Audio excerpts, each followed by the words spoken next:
Hi, thanks for joining me. Today I'm going to be proving that there are infinitely many primes, and in fact I've already written down the proof on the whiteboard here.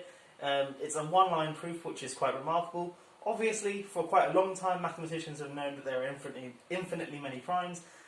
Proofs go back over 2,000 years like Euclid.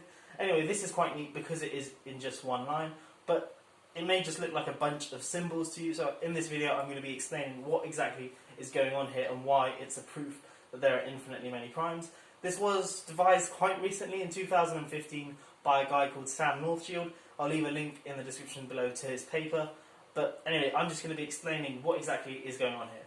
So this is a proof by contradiction, so we're supposing that there are finitely many primes.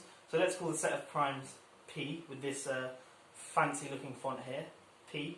And because we're assuming that there are finitely many primes, then we can write the set P1, P2, all the way up to Pn. Okay, so there are n prime numbers, and I'm giving them these labels P1, P2, all the way up to Pn. Okay, cool. So I'm now going to show you how I'm getting from here to here. So, swap that out. So 0 is less than this thing here. Now, what exactly is this thing here? So I'm looking at the product over the set of primes of sine of pi over p. Okay, so if you've not seen this notation before, don't worry. This is just sine of pi over, and then I'm plugging in p into each element in the set of primes. So this is sine of pi over p1 times sine of pi over p2 times, and so on, all the way up to sine of pi over pn. Okay, cool. So I'm taking the product of a bunch of sines, multiplying a bunch of sines together. Now look at the sine graph, like so. It looks like that, or it starts off like that, and it carries on like that. So if this is x, this is y, this is y equals sine x. Okay, now look at each of these arguments, pi over p1, pi over p2, all the way up to pi over pn. Well, because each of the pi's are positive integers, and in fact they're bigger than 1, each of these numbers here is going to be less than pi. So I'm doing pi divided by a number which is bigger than 1, so obviously it's going to be less than pi, but it's still positive, so it's going to be somewhere within this range here. So in particular, when I look at the sine value, it's going to be positive, because sine of x in this range here is above the x-axis.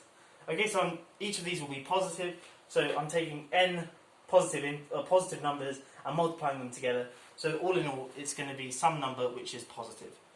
The product of finitely many positive numbers is positive.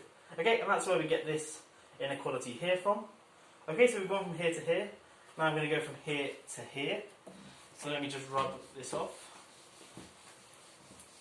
Now I haven't actually defined what capital T is yet. Let me do that now. So T is just the product of the primes.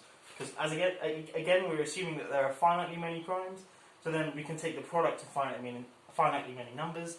So T is just the product over the primes of the primes. So it's just P1 times P2 times all the way up to Pn. Okay, cool. Well, now, one thing to notice is that 1 plus 2t is some integer. It's some positive integer. And in particular, because it's a positive integer and it's bigger than 1, it has prime factors. So, certainly, there's some value p here. So some prime number which divides 1 plus 2t. Okay, so let me write that out. There exists I, a member of 1 through n. So there's some number 1 through n, so that pi divides 1 plus 2t. So in other words, 1 plus 2t has a prime factor, and because it's prime, it must be in this list here. But then, 1 plus 2t divided by p, that's going to be another integer, because p divides 1 plus 2t, but sine of any integer multiple of pi is 0, so we're looking at a product of something which includes multiplying by 0, so this product here is going to be 0. Okay, so let me just quickly go over what I've just said there. 1 plus 2t is going to be some integer, positive integer bigger than 1, hence it has prime factors, so it must divide at least one of these numbers here, but then 1 plus 2t divided by p for one of these primes, or at least one of these primes, will be an integer, and an integer multiple of pi sine evaluated at an integer multiple of pi is 0. So this will look something like 0 times a bunch of other things, and 0 times anything is 0. Hence, this product here equals 0. So the last thing to show is that this thing here equals this thing here. Okay, and then I'm done. And why am I done? Because then I'll have 0 is less than something, which equals something else, which equals 0. So all in all, 0 will be less than 0, which is of course a contradiction, and hence I can go back to the start and conclude that there must be infinitely many primes. Okay, let's prove that this thing here is the same as this thing here. Okay, now this is just essentially basic knowledge of, what am I trying to say? Basic knowledge of double angle formula, that's the word. So let's start on this side here, and I'm just going to expand sine of pi 1 plus 2t all over p. Okay, and just by, let me rewrite that first, that's sine of pi over p plus 2t